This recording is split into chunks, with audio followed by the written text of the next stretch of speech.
네, 지난주 2장의 상반절에서는 어찌할 수 없는, 할 말 없는 사람들의 상태에 대해서 2장 1절부터 쭉 말씀하셨죠. 2장 1절에 보니까 그러므로 남을 판단하는 사람아, 여기 남을 판단하는 이것이 할 말 없는, 다른 사람에 대해서 이랬다 저랬다 너는 할 말이 없어, 이런 의미예요.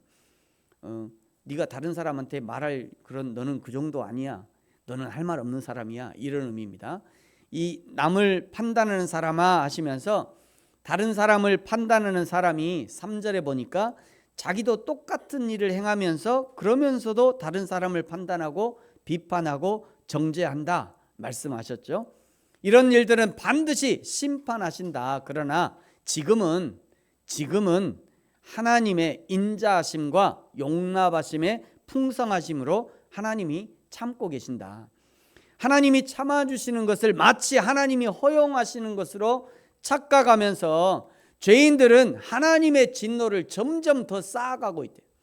하나님이 아무 말도 안 하니까 하나님이 허용하시나 보네, 이렇게 생각하고 점점점 하나님의 진노를 쌓아간다는 거예요. 우리도 그런 사람들 많죠. 뭔가 하나님이 아무 말도 안 하면 하나님 아무 말도 안 하네, 괜찮은가 보네, 내가 이렇게 해도. 그런 사람들이 있어요.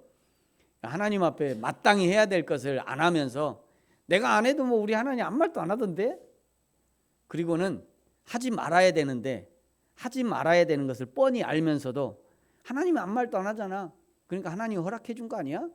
그러면서 자기가 원하는 대로 하는 거예요. 그를 보세요. 5절 끝에 그날에 이 말 진노를 내게 쌓는데요. 차곡차곡 쌓고 있는 거죠. 그러나 하나님의 인내하심이 영원하진 않습니다. 6절에 보니까 하나님은 반드시 각 사람의 행한 대로 보응하신다. 7절에 참고 선을 행하고 영광과 존귀와 썩지 아니할 것을 구하는 자에게는 영생으로 주실 것이고, 진리를 따르지 아니하고 불의를 따르는 자에게는 진노와 분노로 하실 것이다. 이것이 진리입니다. 그러면서 9절에도 유대인과 헬라인에게, 또 10절에도 유대인과 헬라인에게 조심해라. 유대인뿐만 아니라 헬라인 너희들도 조심해라. 왜냐하면 11절에 하나님은 사람의 속마음을 아시기 때문이다.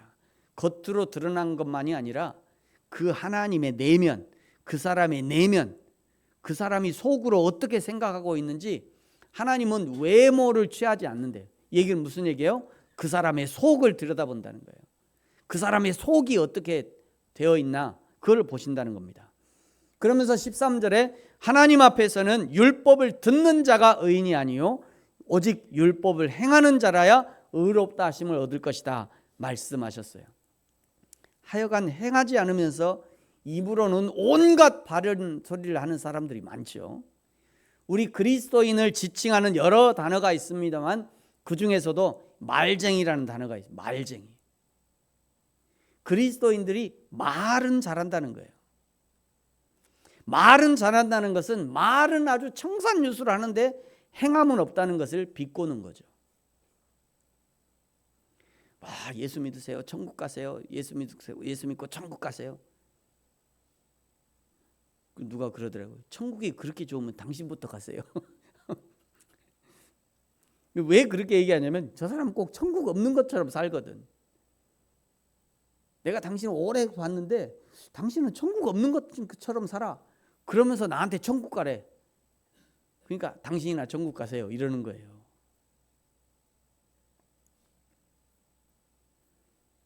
여러분, 행함이 없는 그리스도인의 이 말은요, 뻥튀기 같아요.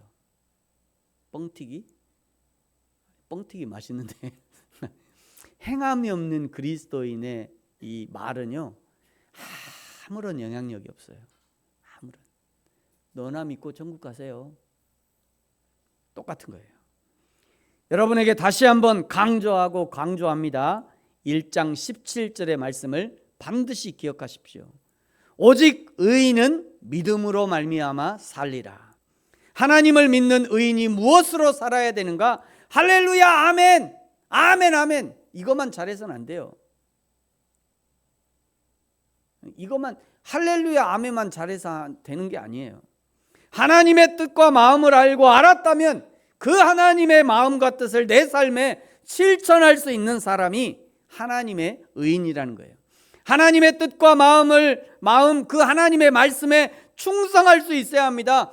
하나님의 말씀을 실천할 때 정직하고 성실할 수 있어야 하는 거예요. 진실하고 겸손하고 사랑의 사람이 되고 인내하는 사람이 되어야 한다는 거예요. 바로 그 사람이 믿음의 사람이라는 거예요. 그러면서 사도 바울이 2장 16절에 나의 복음을 고백합니다. 여러분 2장 16절은 같이 한번 읽겠습니다. 시작. 곧 나의 복음에 이른 바와 같이 하나님이 예수 그리스도로 말미암아 사람들의 은밀한 것을 심판하시는 그 날이라. 아멘. 사도 바울이 말하는 이 나의 복음이란 어떤 복음이냐? 그리스도를 핍박하던 자에서 그리스도를 전파하는 자로 바뀐 거, 변화된 거, 그거를 얘기하는 거예요. 높음을 자랑하던 자에서 이제 자신의 낮아짐을 자랑하는 자로의 변화된 것, 그것을 나의 복음이라고 얘기하는 겁니다. 예수 그리스도를 위해서 고난을 자처하는 복음인 것이죠. 그리스도의 몸된 교회를 위해서 고난받는 그 고난을 선택하는, 그래서 바울이 교회를 위해서 그 남은 고난을 내 몸에 채운다 이렇게 얘기도 해요. 몸된 교회를 위해서 그 고난을 내 몸에 채우노라. 그래서 몸된 교회를 위해서 고난을 선택하는 그런 복음인 거예요. 성도들을 위해서 자원하여 자신을 희생하는 복음이 바울의 복음이었던 거예요. 사랑하는 성도 여러분, 지난주 말씀을 듣고 명절 한 주간을 지내면서 여러분 무엇을 어떻게 얼마만큼 자원하여 고난을 받고 스스로 낮아지고 폭발하려고 하는 그 죄의 모습을 억제해 보려고 어떻게 노력하셨습니까? 여러분은 어떻게 노력하셨어요? 죄의 유혹을 참아내려고 그냥 허벅지를 꼬집고 폭발하려고 하는 내 입술을 그냥 깨물고요, 판단하고 정죄하는 내 마음을 다스리려고 수십 번 십자가를 생각하고 인내하고 참아내고, 그것이 복음을 살고자 하는 자, 나의 복음을 가진 자의 모습이에요.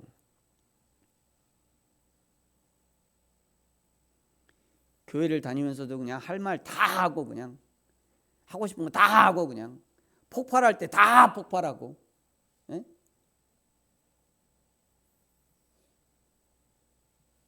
안 됩니다. 안 돼요.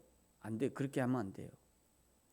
판단하고 싶은 거 다 판단하고, 그냥 욕할 거 다 욕하고, 그냥 안 돼. 안 돼.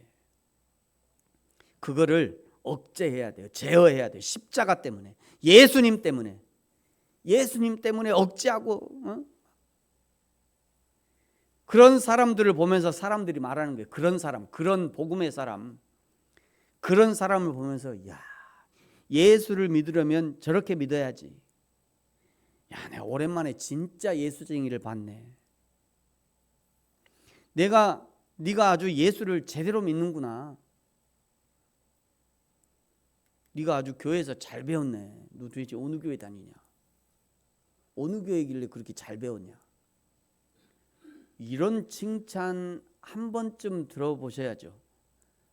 한 번쯤이 아니라 사실 이런 칭찬 날마다 들어야 돼요. 날마다. 그래야 목회자들도 좀 보람이 있을 거 아니에요.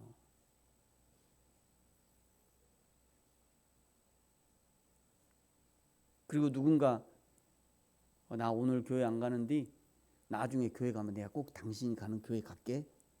나 지금은 교회 못 가. 근데 나중에 내가 교회 가게 되면 내가 꼭 그때 당신 가는 교회 갑시다. 이런 얘기 좀 들어야 되지 않겠어요? 그 사람이 진짜 복음의 사랑인 거예요.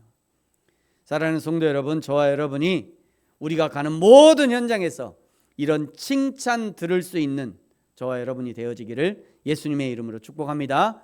오늘 이제 2장 17절부터는요 유대인과 율법의 관계에 대해서 이제 논증합니다. 먼저 2장 17절에는 유대인들은 율법을 의지하고 하나님을 자랑하며 사는 사람이었습니다. 율법을 의지하고 하나님을 자랑한다는 것은 야, 율법 그거 우리 거야.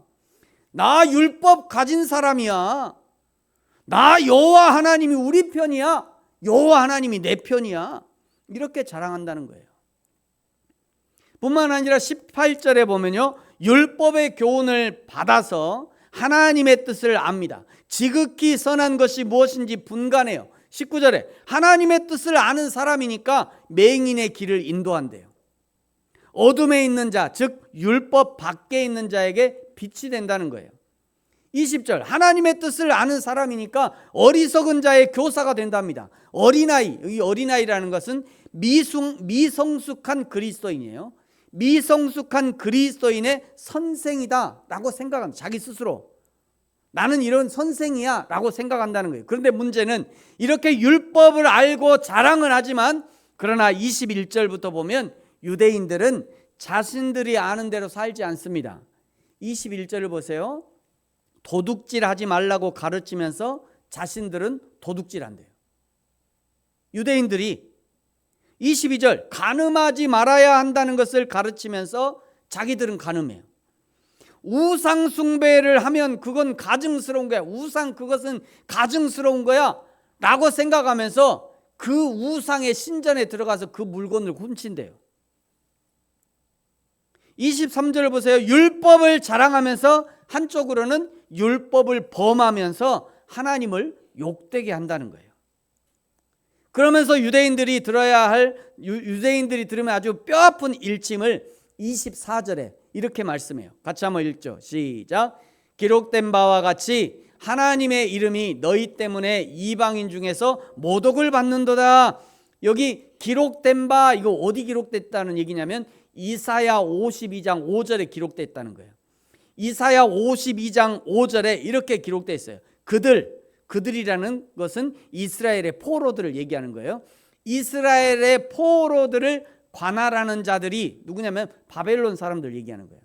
바벨론이 지금 포로로 끌려갔으니까 바벨론 사람들이 뭐라고 하냐면 그 자들이 떠들며 내 이름 하나님의 이름을 항상 종일토록 더럽힌대요. 이게 무슨 얘기냐면 이스라엘 포로들이 옆에 있잖아요. 포로에서 일하고 있잖아요. 그럼 툭툭툭 터치면서 야야야 니네 하나님 힘 있다면서 니네 하나님은 죽었는가 보다잉. 야야야 니네 하나님이 저 태양도 만들었다면서 근데 지금은 도대체 뭐하냐? 니네 하나님 지금은 못 만든다냐? 툭툭툭 치면서 야 니네 하나님이 남자하고 여자도 만드셨다며? 아 이왕 만든 김에 구원자도 하나 만들어 달라고 그러냐? 니네 하나님 니네 하나님 요즘 잠잠다냐? 그러면서 욕한다는 거예요. 하루 종일토록 모욕을 받는데요. 지금 포로가 되어서 이 고생을 해도 니네 하나님이 아주 쌩까고 있네. 니네 하나님 너희 모르는 거 아니냐 혹시? 니네 하나님 너를 잊어먹었나 보다야. 그러면서 뭐라 한다는 거예요. 종일토록 모독을 받는데요. 하나님의 이름이 너희 때문에 이방인 중에서 모독을 받는도다. 그러면서 왜 이런 일이 일어났는지를 알려주죠. 25절을 보십시오. 율법을 행하면 할례가 유익이지만 그러나 율법대로 살지 않으면 너희들의 육신의 할례를 받는 것이 뭐가 유익하겠냐? 무할례가 된대요. 그는 오늘 우리 상황에 바꿔보자면요, 하나님의 말씀을 알고 교회를 다니는 것은 날마다 은혜를 누리는 것이니 얼마나 감사한 일입니까? 그러나 예수를 믿는다고 말하면서도 교회에 다닌다고 하면서도 하나님의 말씀대로 살지 않으면 아무런 유익이 없다는 거예요.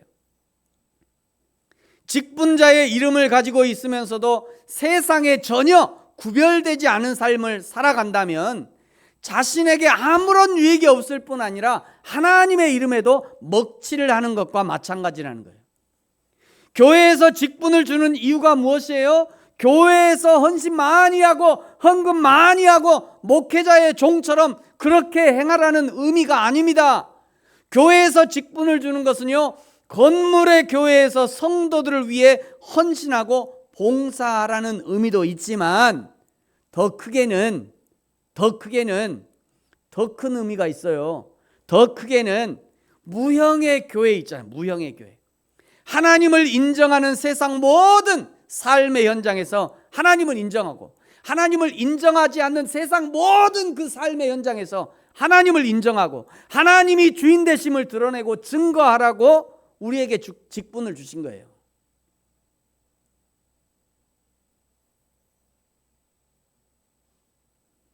저를 목사로 하나님이 세워주셨는데 목사가 교회에서 설교만 잘하면 되는 거예요? 제가 만약에 저기 가가지고 밖에 나가지고요 뭐 잘못해보세요. 목사가 돼가지고 다 이렇게 손가락이 목사가 돼가지고, 야, 그 얘기는 무슨 얘기예요? 야, 너 교회에서 설교만 잘하면 되는 것이 아니다. 네가 가는 모든 삶의 현장에서 네 직분에 맞게 살아라, 이런 얘기 있잖아요. 자, 그럼 목사만 그런가요? 성도들은요?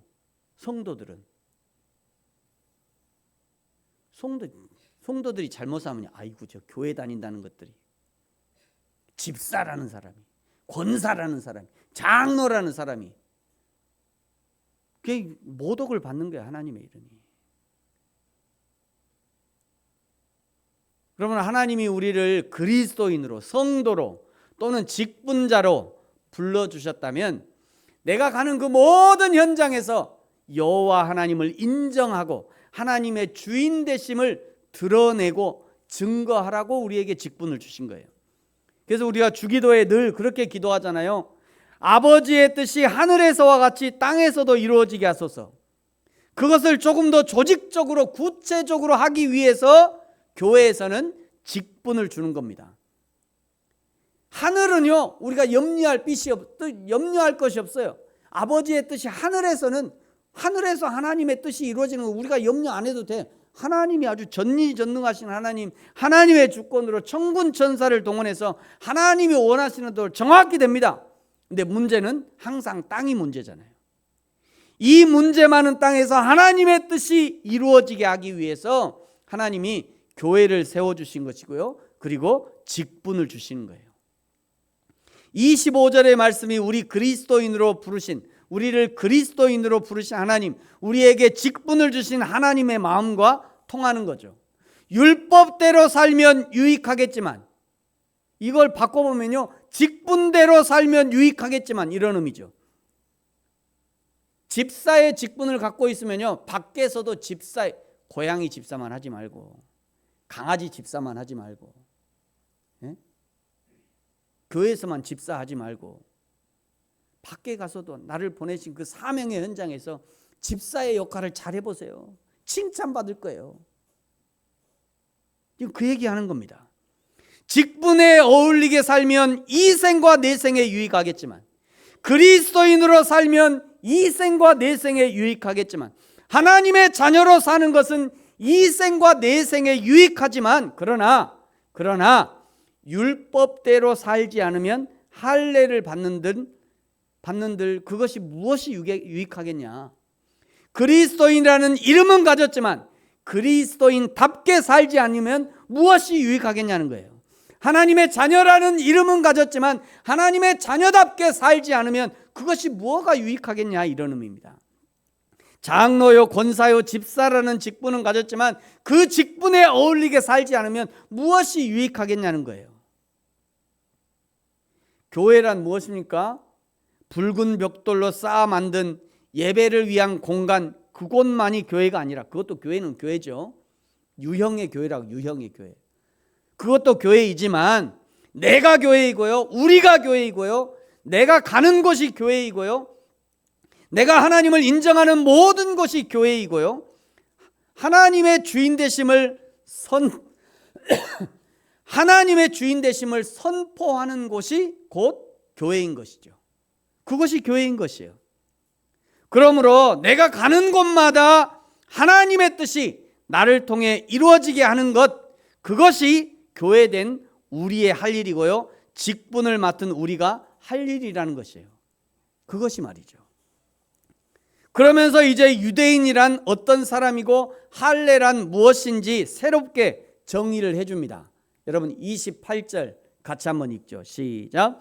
무릇 표면적 유대인이 유대인이 아니요 표면적 육신의 할례가 아니니라. 유대인들이 표면적 유대인을 주장하는 주요한 외적 표징이 있는데요. 크게 네 가지 정도입니다. 첫째는 할례를 받았는가예요. 할례를 받았는가. 할례는 아브라함 언약의 물리적인 표징으로요. 남자아이는 난 지 8일 만에 포피를 베어야 했습니다. 둘째는 율법을 가지고 있느냐예요. 유대인들은 모세 율법을 위탁받은 것을 자랑스럽게 여겼습니다. 세 번째는 하나님에 대한 특별한 지식이나 지혜를 주장했어요. 그래서 유대인들은요, 세례를 받기 전에 12살 되기 전에 모세 오경을 달달달 외웠어요. 그거를 외워야 성인으로 인정을 해주는 거예요. 모세 오경 캥이는 시편 1편이나 23편도 못 외우면 우리는 끝장이에요. 그냥 거기에 비하면. 네 번째는요, 도덕적 우월감입니다. 많은 유대인들은요, 자신들이 하나님의 선택받은 백성이라는 이유로 도덕적으로, 영적으로 이방인들보다 우월하다고 여겼던 거예요. 이런 유대인들의 외적 유대인의 표징에 대해서 아주 정면으로 반박하고 있는 거죠. 28절이요. 무릇 표면적 유대인이 유대인이 아니요 표면적 육신의 할례가 아니니라. 29절에 보세요. 오직 이면적 유대인이 유대인이다. 그 사람의 속 사람이 유대인으로 살아야지 겉으로 네 가지 표징을 다 가지고 살아도 정작 삶의 현장에서 유대인의 정신을 실천하지 않는다면 유대인 아니라는 거예요. 오늘 우리에게 대입해 보면요, 주일에 교회도 갑니다. 예배도 참석합니다. 성경도 읽습니다. 기도도 합니다. 그렇다고 그 사람이 그리스도인이냐? 아닐 수 있다는 거예요. 아닐 수 있다는 거예요. 최근에 트럼프 대통령이 취임했는데요. 취임하는 날 워싱턴 DC에 있는 세인트 존스 성공회 교회, 성공회는 우리 개신교의 한 교파예요. 그 세인트 존스 성공회 교회에서 그 성공회 이제 그 취임 예배를 드렸어요. 취임 예배. 근데 그 성공회의 주교님, 우리로 하면 담임 목사님이죠. 주교님이 설교하면서 트럼프에게 진짜 그리스도인의 정신을 실천해 달라고 설교하는 내용이 뉴스가 되었습니다. 무엇라 말하는지 잘 들어보시기 바랍니다. 짧은 영어니까요. 짧은 영어 설교니까 여러분 잘 들으실 수 있죠? 네, 못 들을까 봐 이게 번역도 제가 자막도 달아놨어요. 걱정하지 마시고요. 잘 한번 보세요. 뭐라고 하는지. Let me make one final plea, Mr. President. Millions have put their trust in you. And as you told the nation yesterday, you have felt the providential hand of a loving God. In the name of our God, I ask you to have mercy upon the people in our country who are scared now. There are gay, lesbian, and transgender children in Democratic, Republican, and independent families, some who fear for their lives. And the people who pick our crops and clean our office buildings, who labor in poultry farms and meatpacking plants, who wash the dishes after we eat in restaurants and work the night shifts in hospitals, they may not be citizens or have the proper documentation, but the vast majority of immigrants are not criminals. They pay taxes and are good neighbors. They are faithful members of our churches and mosques, synagogues, wadara, and temples. I ask you to have mercy, Mr. President, on those in our communities whose children fear that their parents will be taken away, and that you help those who are fleeing war zones and persecution in their own lands to find compassion and welcome here. Our God teaches us that we are to be merciful to the stranger, for we were all once strangers in this land. May God grant us the strength and courage to honor the dignity of every human being, to speak the truth to one another in love, and walk humbly with each other and our God for the good of all people in this nation and the world. Amen. 아주 쏙쏙 들어오죠, 귀에. 설교를 너무 잘하셔가지고 귀에 쏙쏙 들어요. 그래도 놓친 분이 계실까 봐 제가 한번 설명을 해드릴게요. 대부분의 요청이 소수자를